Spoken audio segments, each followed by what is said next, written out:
A solitary, mirrored, crystalline prison cell spins endlessly throughout the black void. A timeless space, an empty plane, a dimension filled with sorrow. An area of the universe saved for the doomed, the damned, and those who would seek to destroy. A place to reflect, a space to contemplate, a setting instilled with a vision of pure redemption. The darkness that encapsulates the pellucid jail acts as an open canvas, flashing images of pain, suffering, and scenes of heinous acts. With each flicker, a new sequence of evil is brought to life. Burning cities burst into frame, crumbling worlds shatter into focus, and desolate planets swing into vision. Across the barren surface lays deep lodged cracks, each a reminder of pain, death, and utter annihilation. Once thriving worlds of iridescent color and blooming life now sit as faded spheres of fiery red and ashen gray, countless species gone in the blink of an eye, and eons of evolution snuffed out in the name of a greater vision. The scorched earth a stark tribute and indication of the capabilities of the being that waits patiently within their transparent cell. The price to pay and punishment bestowed upon him by his brothers, forced to relive a lifetime of his shame, all with the hope that doubt will besiege his mind. The aim to bring about atonement, facilitate repentance, and open his eyes to the error of his ways. Yet how misguided they are. Little do they know of the passion that still burns within, and these memories only serve as remarkable displays of strength. The one within believes power should be celebrated and honored, not hidden and shunned.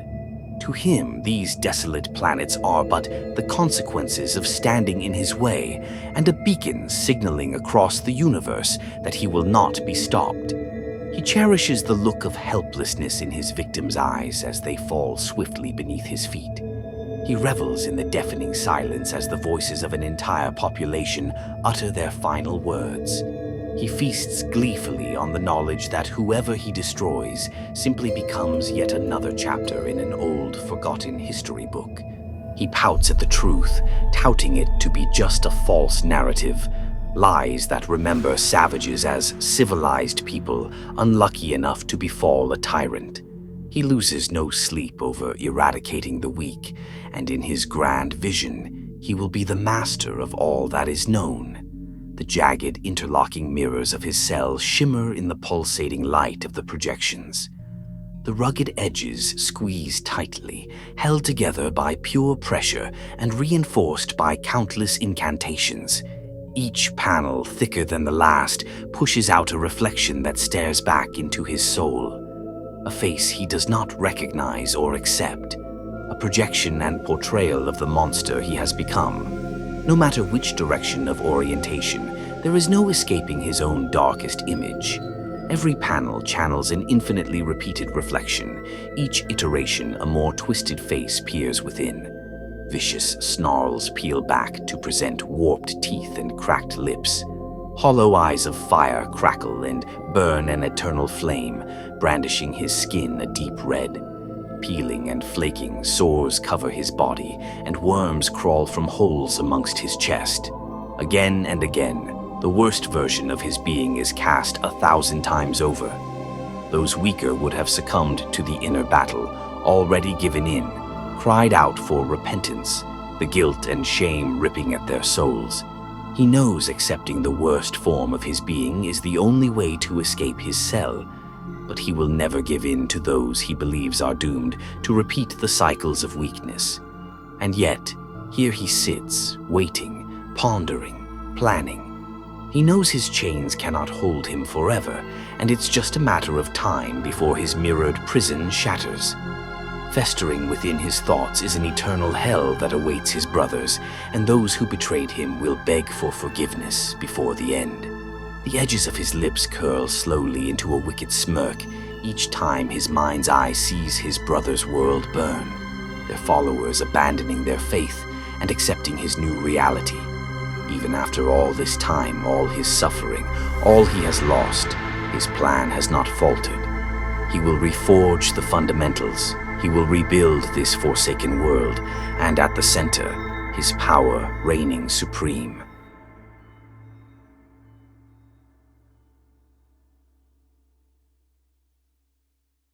"Malin, please, you've got to wake up," I plead, crashing to the floor as I reach her makeshift bed. Gently touching her pale gray skin, she's icy to the touch, and her eyes flit frantically behind her closed eyelids. The deep-set runes etched across her face flash weakly, pulsing back and forth as she rests. Malin remains in a deep sleep and ignores my commands, refusing to wake from her slumber. Her last dream walk sucked her remaining energy from her frail body, but I cannot risk losing what precious time we have. Forcing an arm underneath her back, her sharp bones push awkwardly into my forearms, and I lift her into a sitting position. Sliding my other arm underneath her legs, I raise her upwards and bring her in close to my chest. Malin's arms and legs droop downwards, and I try my best to keep her stable. Spinning to face the exit, I look down into her small face, and a painful expression washes across her face. Malin's eyes squeeze tightly together, and her mouth twitches with every step I take across the hard stone floor. Each time my hurried feet slam against the surface, her body shakes, pain shooting through her limbs and directly into her bones. "I'm so sorry, my girl," I mutter, trying my best not to cause any more discomfort than necessary. Passing through the doorway, I reach the foot of the stairs and slowly place the sole of my foot on the bottom step. Suddenly, the hairs on my neck stand to attention, and I pause in response. The sound of horses' hooves bellowing towards us rushes loudly through the decrepit door behind me. Glancing towards the crude, homemade locks, they still gently pulse as the incantation continues to take hold. I wave a hand to complete the empowerment, and each click in unison. Climbing as quickly as I can, I arrive at the halfway point and freeze. The trampling blasts through every corner of the house before coming to a sudden halt. Closing my eyes to focus, I whisper a few words of power and cast out an unseen pulse that stretches into the darkness beyond. A few seconds of painful silence pass, but the pulse offers nothing more than the night's breeze amongst the trees. Waves continue to flow into my ears until eventually the sound of muffled voices rattle throughout my brain. I can't quite make out their words, but their tone and purpose fill me with dread as I sense they begin to surround us. Shutting out the pulse, my insight fades, and I push onwards up the final few steps. Looking down into Malin's face, her closed eyes continue to twitch, and I know she can feel my anxiety. I know she wants to help, to be our savior yet again, but this time she's stretched herself too thin.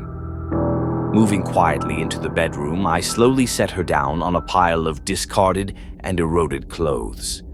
Turning to face the adjacent wall and running my hand along a section of wooden panels, I place my palm flat on the slats and speak the words. A wave of essence pushes from the center of my hand, and a small section of the wood begins to weave in and out of focus. The space is just big enough for Malin, and my only chance of concealing her from the seekers. Removing my hand from the thin veil, I return my focus to Malin, and to my delight, she's awake. Kneeling by her side, her eyes continue to slowly open, and a weak smile peeks the corners of her mouth. Her deep purple eyes lock with mine, and Malin lifts her arms slowly to indicate her intentions, and I help her rise from her prone position.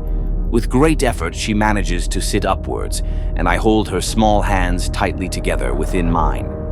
"Nice of you to return to the land of living," I joke, a small attempt to keep her calm. Her eyes light up and a big smile appears across her cheeks. Malin slowly opens her mouth to speak, but before any words escape, I cut in.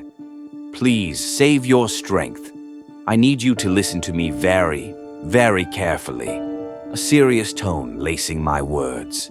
The smile wipes from her face and a look of worry fires from within her eyes. "They found us, Malin, and it won't be long till the empowerment fades.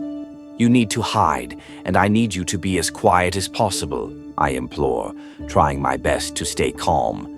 Maylene slowly nods and grips my hands tighter, seeking any form of reassurance. Remember our little games of hide and seek?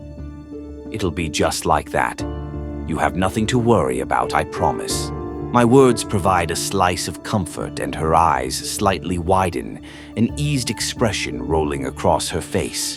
Helping Maylin to her feet, her legs shake and her balance wanes as we reach the opening. She drifts through the veil, folding down into a sitting position, and pulls her legs in close. Stepping back, we lock eyes, share a forced smile, and emotion wells up from within. All set, Maylin. Stay as quiet as you can. No matter what happens, you must stay here until I come get you. I promise everything will be fine. I'll always keep you safe. Taking one last look at Maylin, I wave my hand and the veil starts to solidify. The wooden panels reappear slowly and seal her inside one by one. I sigh deeply, a mixture of sympathy and anger raging from deep within. The thought of how far these monsters have pushed Maylin twists my mind to fury. The idea of what their soulless cult will do should they find her brings me to boiling point. I will not subject her to the dark and twisted experiments that await, and she will never be another one of their victims. The sudden sound of blasts echo up the staircase and snap me from my thoughts. I spring into action, step out into the landing, and laser in on the brittle door. It violently pushes inwards and struggles against the relentless barrage of incantations. My empowered locks dig deep to repel their force, but stand no chance against the Seekers. The slamming intensifies and their shouts of frustration pierce through the door. Their voices are a mix of wild excitement and bloodthirsty mania. With their entry only moments away, I close my eyes, stretch out my arms, and face my palms upwards. I search deep within and focus on the remaining essence swirling around my core. Words of ancient power begin to spill from my lips, and I feel raw energy building within my chest. The power starts to ripple outwards towards my fingertips, and a burning flame flickers. The fire engulfs my hands, crackling, sputtering, and flinging embers into the air. The blaze begins to ball in each palm, fueled by passion, pure will, and steely determination. I am ready to unleash my full fury, and no matter what comes next, they will not take her.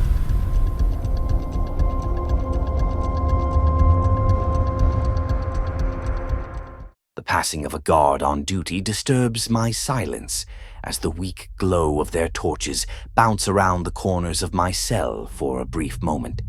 The light provides me just enough time to look upon my cellmate and ensure he is still amongst the living. Although his body is weak and ravaged by hunger, his chest shakily rises and falls. The boy, not yet of age, fights on but quickly deteriorates. Loose rags cling to his sharp bones, and his sunken facial features are a far cry from a youthful face. His complexion is bright white and skin almost transparent. A young man who should be full of life, yet his body has been reduced to that of a frail old man. At first, we would speak for hours to pass time, but recently, he hasn't been able to utter a word. His days are confined to sleeping peacefully, saving his strength, and longing for the end. His silence leaves me alone, separated and isolated, no soul remaining to hear my justification. The people of this town will never understand my actions and are unwilling to accept the truth. The sacrifice I made to save them will be forever in vain, and no real justice will be served. In my solitude, I ask myself, would they have had the strength to do as I did? I doubt their resistance and know they lack the will to protect those who would otherwise become victims. Yet, if faced with the same choice, I would not waver. I would drive my dagger straight through the demon's heart in every possible reality. Those with clouded minds knew him as the beloved prophet, but I saw through the veil and witnessed the wicked man beneath the cloth. Once a dedicated follower, I would have done anything to gain his admiration, but as I got closer, the more he pushed. With every unspeakable duty he assigned, the more my moral compass began to crack, pushing me harder each time. The day came when he asked too much, and the weight of guilt came crashing down on my soul. I would no longer be a pawn in his atrocities, and no longer his enabler of evil. If only they had seen the piles of bodies lined within his temple walls, the skulls of his victims buried in the crypts, and experienced the cries of mercy. If the people had even tasted a sip of his evil, they would have come to the same conclusion. I wish they could have stumbled upon his library as I had, rows upon rows of demonic books speaking of portals to other worlds and the destruction of humanity, a direct link to the devil himself and the terrifying measures one must take to achieve his favor. If they knew his goal, his ultimate plan for us all, the path he was leading us down, I would certainly not be here. Alas, they only see what their brainwashed minds allow. A follower turned traitor, an apostle turned apostate, and a wild man driven by jealousy. Bound to the facts they are fed, held back from the truth, and shielded from the dagger laced with the blood of their beloved. From hero to villain, from savior to enemy, I am now just another degenerate where he belongs. With the internal battle raging on, my silence is suddenly broken by the sound of 2 Imperial guards approaching. As they draw close, they lower their voices to a nervous whisper before coming to a halt directly outside the bars of my cell. In complete silence, the taller of the 2 fumbles with his keys and shakily slots one into the lock. Twisting and turning, the lock springs open and he pushes against the bars.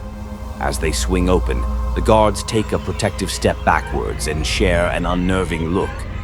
Willing each other to take the lead, the shorter of the 2 finally steps forwards and blurts out a command. To my surprise, he stutters as he lets out the words, "Step forward and take it easy."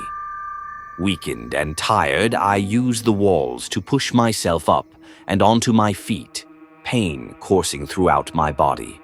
I muster the courage to stand tall and drag my wailing body towards the exit. With each step I take, my rusted chains squeal along the stone, and the 2 guards twitch nervously, watching intently. Reaching the opening, I raise my arms slowly and present my shackles to indicate I mean them no harm. My actions fail to ease the tension, and both continue to glare. Before I have a chance to address them, the guard speaks again. "Prisoner, the council requests your attendance. Judgment is upon you."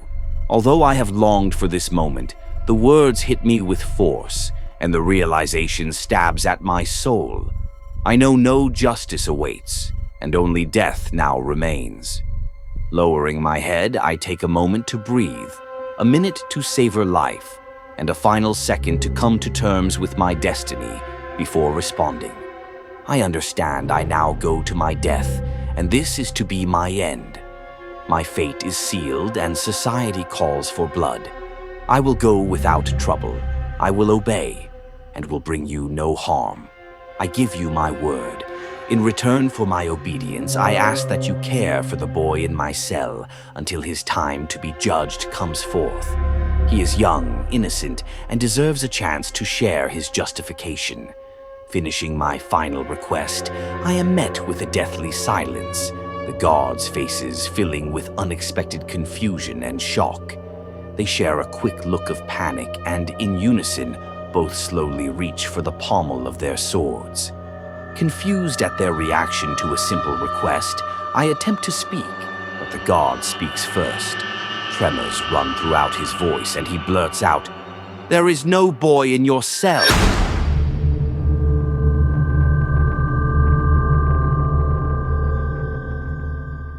And so your hero's journey is at an end.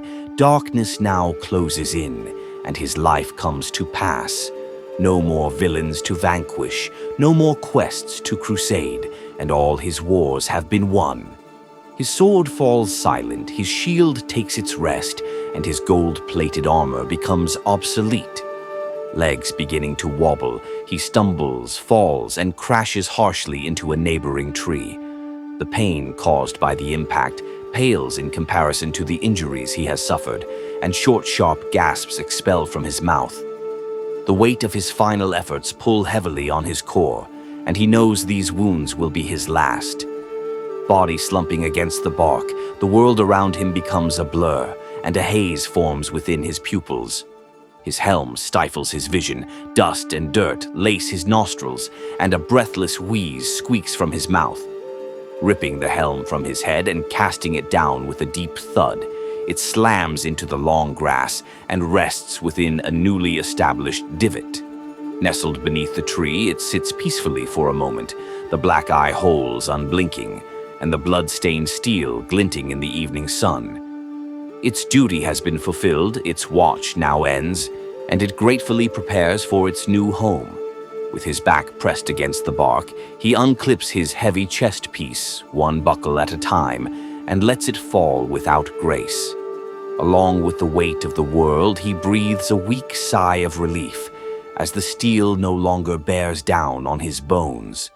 The gilded steel shines bright, ignoring the wild puncture wounds across its surface, and the sigil of the Chemsera kingdom stares back defiantly, an ever-present symbol of hope and beacon that flickers within the darkest of places. A content smile appears on your hero's lips as he slides down to a sitting position and revels in the pride he found within his armor. Although his undershirt is smeared with sweat and stained with blood, in his mind he will always be coated in the grace of those most worthy. He knows his deeds have earned him an eternal title, protector, savior, the epitome of good, and even though his true name will be lost to time, it matters not. Wincing in pain, he gulps down a fresh clump of blood and wipes his moist brow. A tranquil quiet now descends upon him, and a gentle breeze is the only sound brave enough to break the silence. His drowsy eyes scan along the cliff edge and out into the vast horizon below, before eventually resting over the carnage that sprawls amongst clearing. Bodies rest motionless, shields lay shattered, and broken swords that pierce flesh sway in the gentle breeze. He spares a thought for his fallen brethren and says a quiet prayer for their souls. He takes a moment to indulge in their shared memories, recall their valiant quests, and sheds a tear for those he held dear. He thinks of home, his family, and everyone he leaves behind. The thought of his wife alone and son without a father brings fire, fury, and deep regret to his soul. Yet, just beneath the anger, he knows they will now be safe, and a sense of reassurance sparks. He's done all he can, succeeded in his role, and secured their futures. As the darkness behind his eyes continues to deepen, death stretches an outreached palm and pleads with him to take it. Even though he finds himself on the precipice of death's door, his resolve remains stoic, and he beats back the cold embrace that awaits. He needs to cling on just a little while longer and understands that before giving in, he must finally let go. Searching between the lifeless corpses of his enemies, half-closed eyes lock in on their target and fall upon a motionless knight. Fully cladded in blackened plate armor, a red cape sprawls beneath the weight of his body and silently carries him from this world. A gauntlet stretches out to his side and grasps a bloodied greatsword resting quietly upon scarlet soil. The other clings to a mighty wound at the center of his chest, a last gasp attempt to change his fate. Yet in the end, all he could do was face the heavens and pray his soul would be forgiven. This man had haunted your hero for years, became a nightmare that plagued his dreams, and a nemesis that caused him so much pain. To your hero, he was a symbol of all that was wrong with the world, a wielder of fear and a bastion of evil. Your hero would stop at nothing to extinguish his blight, and he would stop at nothing to exterminate him from this reality. Yet as he now looks upon his face, he does not feel anger. He does not feel vengeance. He does not feel wrath. All he finds deep within is pity. He breaks the veil, smashes the illusion, and now gazes upon a weak soul driven by power and lust for rage. He dies alone, isolated, and forgotten. The relief washes over your hero like a holy light, and a great weight lifts itself from his shoulders. He lets go of the pain, releases the spite, and casts out the revenge that darkened his heart. He knows his time is now. He knows he is ready. Finally, letting his eyes fall to a close, he accepts the looming darkness and waits to be welcomed into eternity.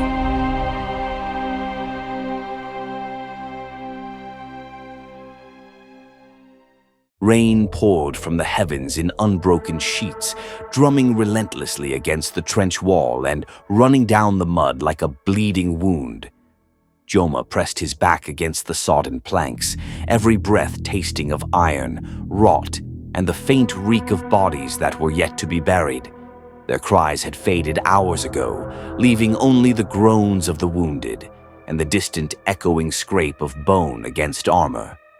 The Devarian banners hung limp, their crimson dye drowned to black and soaked to the core. They had once flown proud and unburdened, sigils of a kingdom that promised honor, bread, and coin. Yet now, in the darkest of nights, they were just blood-soaked rags waiting to be claimed. Joma glanced down the line, 3 men and a boy, all hollow-eyed, caked in filth, and staring at nothing. The only souls that remained of his company. Beyond the trench's border, the world writhed with corpses that would not yield.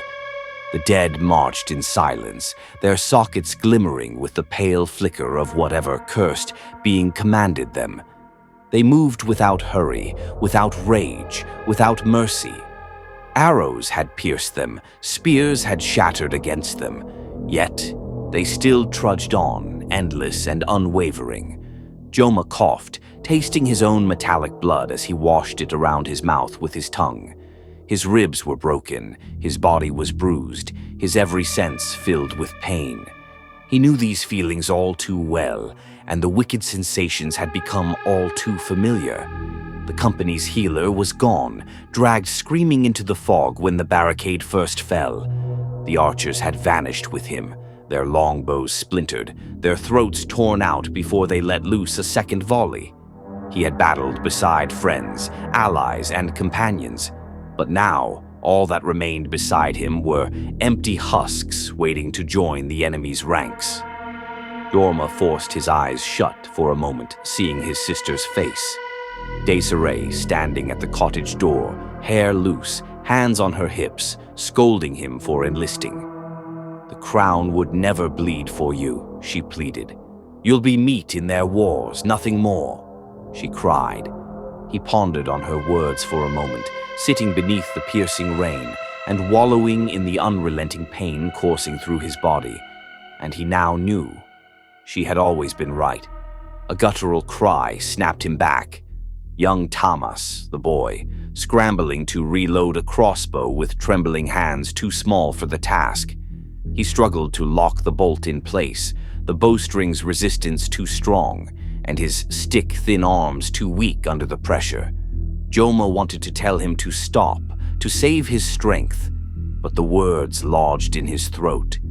What comfort could he offer when his own soul trembled?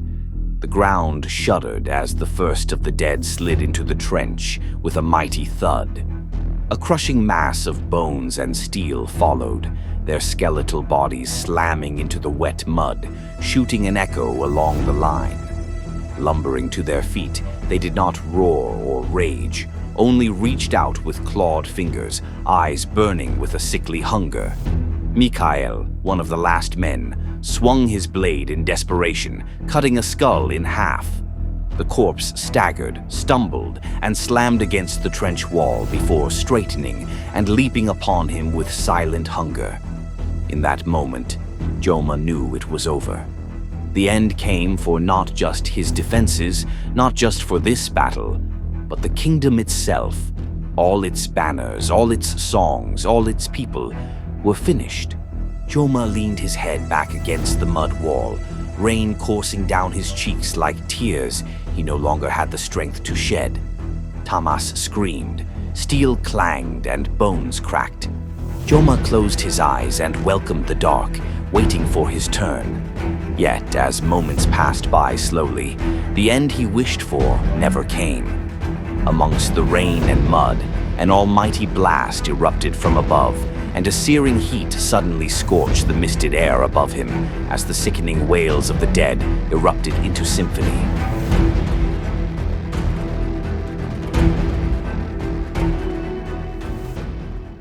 Elmer sat like a drowned rat in the back of the covered cart, the world outside a neon wasteland of rain, moonlight, and shadows. The pillowcase over his face completely blocked his vision and stank of soot and oil. Although darkness surrounded his senses, the rough material failed to mute the bustling nightlife of the rolling metropolis beneath the main keep. Winding through its cobbled streets, the clop of monotonous hooves slowly replaced the mayhem, and the guttural wheeze of the beasts that pulled him forth echoed through the night. Elmer had read about these hell beasts in old stories, believing them to be myth. A mixture of bison and horse, they were swollen with old radiation, their hides plated with bone, and breath steaming like furnaces. They were dangerous, highly aggressive, and loyal to the core. Elmer considered the power they held within, and shuddered at the thought of whoever they called master. Elmer had been skirting the edge of paranoia, and the past 3 months had carved him hollow. The guild had sent him to stalk what he thought was an ordinary man. Connell was his name, a carpenter by trade, and nobody of great importance. Yet, as Elmer peeled back the curtain, the plot began to thicken, and he soon realized Connell possessed a dark secret, and in the end it would claim his brother's life. Elmer had been consumed by the hunt, obsessing for months, spiraling out of control, and no longer able to identify the truth embedded within the web of lies. The deeper he dug, the more the world stuttered, and the less his reality remained intact. Accounts hid beneath glyphs, codes disguised themselves as prayer scripts, clues in ledgers led to maps of dead cities. Each new lead, nothing but a dead end. He began to suspect a setup, a blade sharpened beneath his own table, and a concealed traitor within his own house. The latest message had come in the dead of night. A voice like gravel, unplaceable, and shielded by an encrypted enchantment. The words were simple and plain. Come alone. The truth will be paid. No name, no clues, no guarantee. Elmer lunged willingly at the bait with open arms, asking no questions, and willing to ignore all risks. How could he not? This was his chance for more than just answers. This was his chance for revenge. Yet, as he now waits with bated breath and a heavy anticipation, he wonders if climbing into this cart would be his final misstep. Elmer wouldn't have to wait long to know the answer, as the cart finally began to slow, and muffled voices echoed. The creature's hooves sloshed into standing water, tails flicking mud like whips, and their heavy breath fogging in the rain. The cloaked driver's silhouette shifted as they plopped down into the sloppy ground and disappeared out of sight for a moment. Elmer did his best to track the sound of their movements, but struggled as everything melded into a muffled, shadowy mess. The wet footsteps suddenly began to grow in volume and echoed to a loud thud as they circled to the back of the cart. Elmer could feel their presence just beyond the opening, and he knew the time had come. They had reached their destination, and whatever happened next, there was no going back. Elmer felt firm hands seize his ankles and yank harshly, sliding him along the floor of the cart and out into the cold rain. He froze for a moment, senses misaligned, bearings smashed to pieces, and at the complete mercy of his unknown ally. Elmer sensed a lumbering body standing directly before him, and his breath lodged in his throat. Before he could react, he felt stubby fingers clasp at the cloth and rip it from his head. A flash of bright light stabbed at his eyes, and Elmer recoiled at the illuminations. Crude lanterns strung on spines of ruined buildings flickered between the storm clouds and cast a deep red glow around the broken houses. Adjusting his eyes, Elmer found himself standing alone before a dark figure, their identity shielded by the shadows just beyond the light. Waiting in silence, his fingers twitched as his heartbeat rose to a thud. Adrenaline pulsed around his chest, and all he could do was bask in the unbearable pressure of the midnight meeting, and nothing could have prepared him for who stepped forth. Elmer's fingers dug into his palms until nails drew blood. Thoughts came in shards, memories of pain, accusations filled with anger, and finally, a deep, sickly hunger burning a hole in his chest. The sound of a cackle rolled out from the shadows, and a deep-rooted shiver pulsed around his limbs. The laugh folded into threads within Elmer's mind and slammed at the edges of his brain. He knew this laugh, knew the fear it invoked, and knew he had been lured, hook, line, and sinker. As Connell's ghastly presence phased into sight, he slowly removed his hood to reveal his sunken eyes, scarred cheeks, and sickly patchwork skin. The mere sight of Connell's rotting persona was enough to churn a violent rage within Elmer's soul, and for a moment he contemplated ending him right here and now. Twitching to quench his concealed blade's thirst, hesitation overruled, and the desire to know the truth of his brother's death shifted his judgment. "Good to see you, old friend. I see your lust for the truth still remains." Connell chuckled sarcastically. Elmer hung on every syllable, decoding each sound and wallowing in deep suspicion. The two stood in silence amongst the rain, and the pressure began rising to an unbearable peak. The beasts that had carried Elmer stamped in response, inhaling the tension, snorting in an awkward impatience as they sensed the knife-edge moment. Elmer thought of his brother's warning the day he died, and the choice uncoiled in his chest. Betray his guild brothers, or extinguish his final chance to know the truth. Toying with each, Elmer finally stepped forward, his right hand tracing the silver-infused blade, and gripped the handle tightly. "Tell me everything, Connell, before I send you back to hell."